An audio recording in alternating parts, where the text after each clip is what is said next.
Halo fun people, kamu berencana mengambil tes TOEFL tapi takut nilainya tidak memuaskan. Yuk kita cari tahu dulu apa itu TOEFL.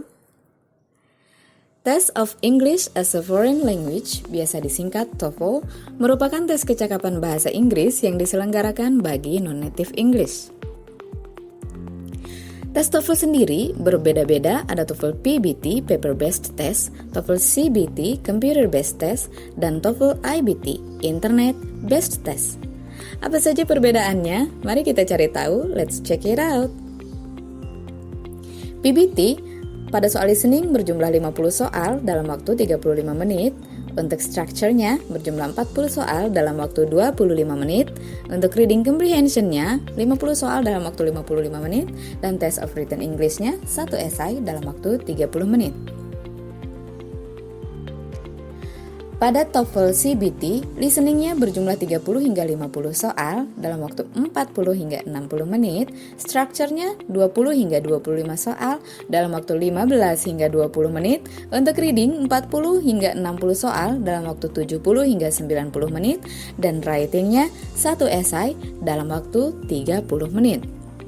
Sementara pada TOEFL IBT, durasi pengerjaannya 4 hingga 4,5 jam, untuk listening berjumlah 5 hingga 6 soal dalam waktu 45 menit, reading 12 hingga 14 soal dalam waktu 60 hingga 100 menit, dan speaking berjumlah 6 soal dalam waktu 20 menit.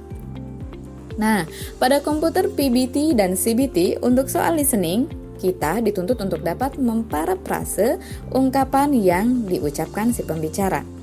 Seperti apa soal listening pada PBT dan CBT? Mari kita simak soal listening berikut ini. Number 1.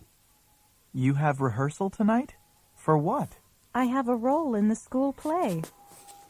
What does the woman mean? Ingat, memparafrase artinya mencari kalimat yang berbeda namun memiliki makna yang sama. Pada soal ini, kamu diminta untuk mencari kalimat yang memiliki makna yang sama dengan I have a role in the school play. Yang manakah itu? Nah, pada soal structure, kita dituntut untuk menguasai basic grammar dalam TOEFL. Dalam TOEFL ada banyak sekali basic grammar. Apa sajakah itu? Yang pertama ada part of speech atau biasa disebut juga dengan word classes.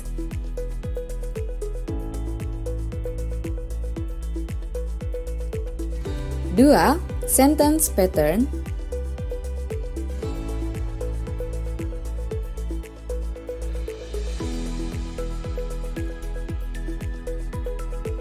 Materi ketiga ada verb agreement atau tenses.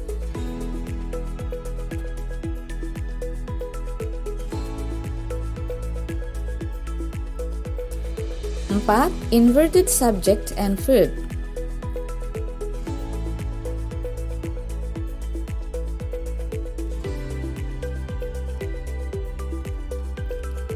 5. Appositive.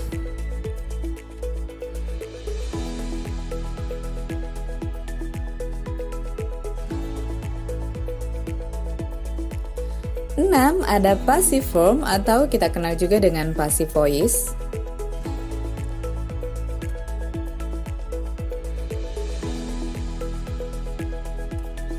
7. Degree of comparison atau perbandingan.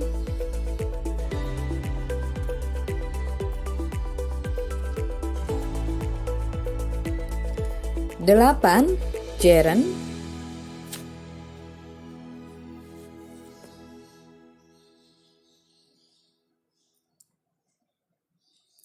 9. Ada conditional sentences.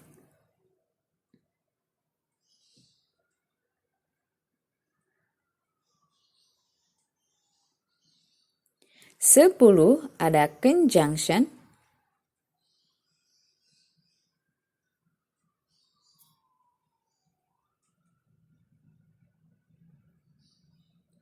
11.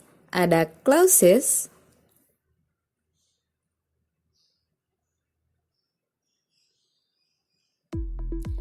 'Yang terakhir adalah parallel structure. Bagaimana mengerjakan TOEFL dengan 12 materi yang berbeda?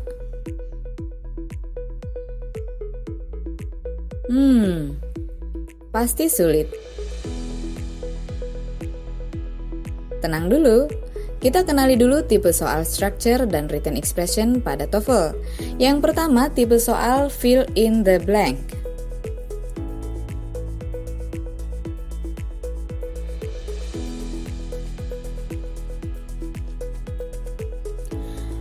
Contoh soal fill in the blank, misalnya the heart palate bla bla bla between the mouth and nasal passage. Teman-teman diminta untuk melengkapi kalimat di atas dengan pilihan jawaban dari A sampai D. Bagaimana cara mengerjakannya? Ini dia penjelasannya. Jika kita buat pola kalimat, the heart palate merupakan subjek, jadi kita harus mencari pilihan jawaban yang merupakan gabungan dari verb dan objek atau hanya verb saja.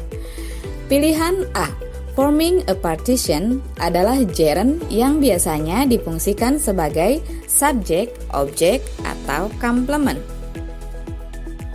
Sementara pilihan B, a partition forms, merupakan gabungan dari subjek a partition dan kata kerja present berupa forms. Pilihan C, forms a partition, adalah gabungan dari kata kerja present forms dan objek berupa kata benda a partition.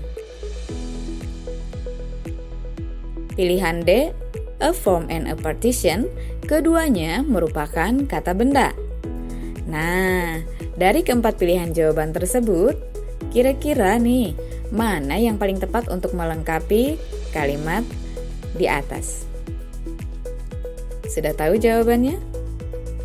Baik, jika sudah tahu, kita lanjut ke tipe soal berikutnya, yaitu error recognition. Pada error recognition, kita diminta untuk mencari kata atau frasa yang penggunaannya kurang tepat. Misal, mosquitoes will accept the malaria parasite at only one stage of the parasite's complex life cycle. Dari pilihan A, B, C, dan D, mana yang kurang tepat? Baik, mari kita lihat. Mosquitoes merupakan subjek dengan predikat will accepts dan objek the malaria parasite. Ingat, setelah model will, semua kata kerja harus berupa infinitif tanpa ada bentuk tense apapun. Jadi, will accepts ini merupakan bentuk yang tidak bisa diterima. Bisa ditebak ya, manakah pilihan jawaban yang tepat? Kamu sudah tahu jawabannya?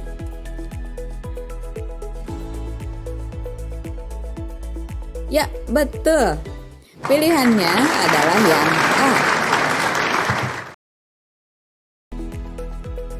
Nah, bagaimana?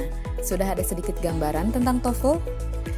Kami harap setelah menonton video ini, kamu jadi bisa lebih prepare untuk menghadapi tes TOEFL kamu ya. Semoga video ini bermanfaat. Sampai jumpa lagi di video berikutnya. See you later. Bye-bye.